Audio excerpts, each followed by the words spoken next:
अर्जी सुनू। रामचंद्र साजा का कहबन ओ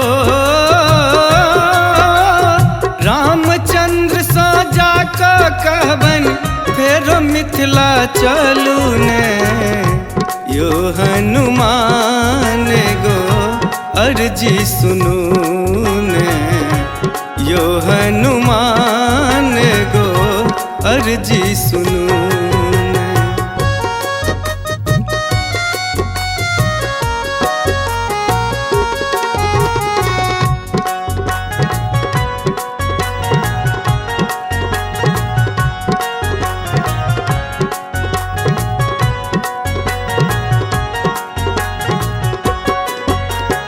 पवन तनय संकट के हरना छी हम अहि के पुजारी ओ।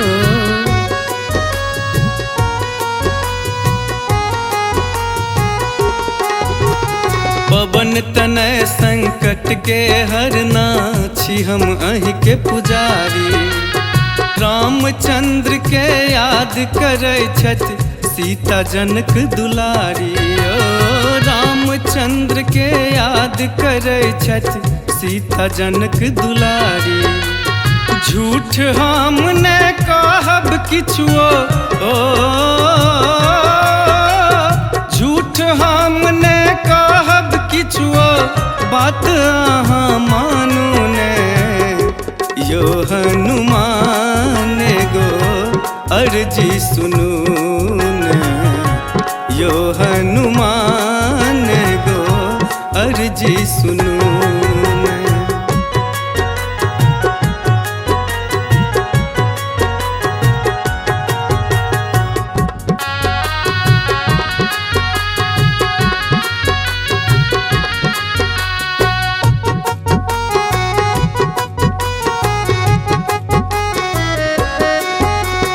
हे दुख भंजन मारुति नंदन राम भक्त हितकारी ओ।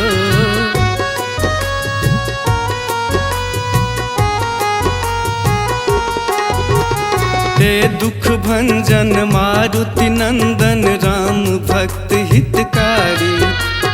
हम सब स्वामी अहीं के बालक बनियो खेवनहारी ओ। हम सब स्वामी अहीं के बालक बनियो खेवनहारी। अर्जी आहाँ सुन बजरंगी ओ अर्जी आहाँ सुन बजरंगी कान ऐना मुनु ने यो हनुमान गो अर्जी सुनू ने यो हनुमान गो अर्जी सुनू ने।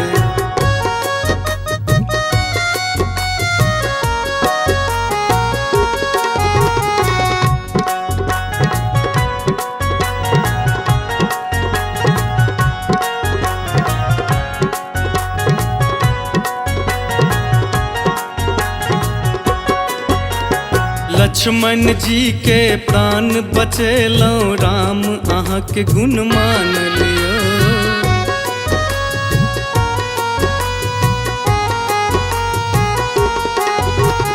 लक्ष्मण जी के प्राण बचेलौं राम अहाँ के गुण मानल।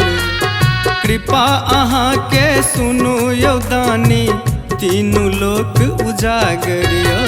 कृपा अहाँ के सुनू यौ दानी तीनू लोक उजागर। हाथ जोड़ का बिना करै छी ओ हाथ जोड़ का बिना करै छी अंजनी सुत अहाँ बूझू ने यो हनुमान गो अर्जी सुनू ने यो हनुमान गो अर्जी सुनू ने। रामचंद्र साजा का कहबन ओ